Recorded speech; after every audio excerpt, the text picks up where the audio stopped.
Today we have the Accelerate Project Multiply event. We are hosting it simultaneously with the different partners across different geographical locations. We're sharing a lot of what has developed as a result of the project with other teachers or people who are just interested in this space of immersive technology and teaching and learning.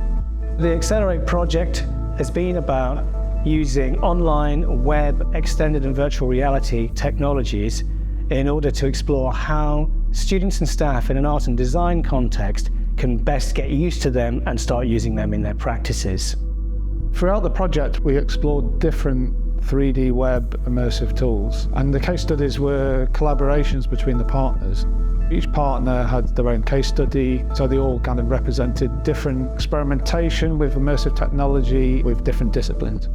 We were interested in how you teach students to take something from an analog space through to a three-dimensional model or asset that exists in a virtual space. But we were also interested in the implications of teaching and learning in that space. So what we were doing was working with the students to develop these potential virtual learning spaces, and the conversations resulted in them wanting some degree of familiarity. So the chairs, the power sockets, the mobile boards are sort of a replica virtual versions that were imported into that environment.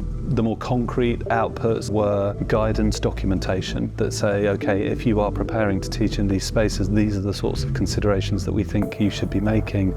Together we've produced a lot of resources and a lot of very useful material. There's legacies for all the partners to take forward, but one of the really great legacies that I really liked from the project was working with the immersive accessibility ambassadors.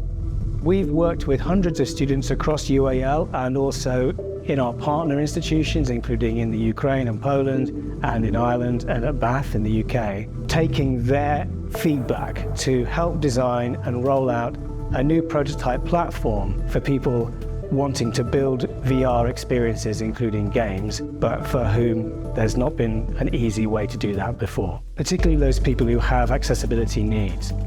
I'm the lead student ambassador of the project, and I've been participating in workshops, providing feedback, and making improvements and developments on the Accelerate platform. My own practice is curating, so I was inspired by our workshop to build a gallery space, an immersive space that could be accessible just from a web browser instead of a headset. The main focus has been getting introductory materials which students and staff can use to create templates, but then by the end they're making an entire VR world, and it might have lots of different objects in and maybe some animated characters. We think the Accelerate platform could become part of an educational technology platform. Over the 2 years, we've seen a growing interest from academics across the university that are interested in immersive technologies. I think we're definitely looking at how we can continue developing the platform, and we're also seeing more potential for it to be integrated into the curriculum.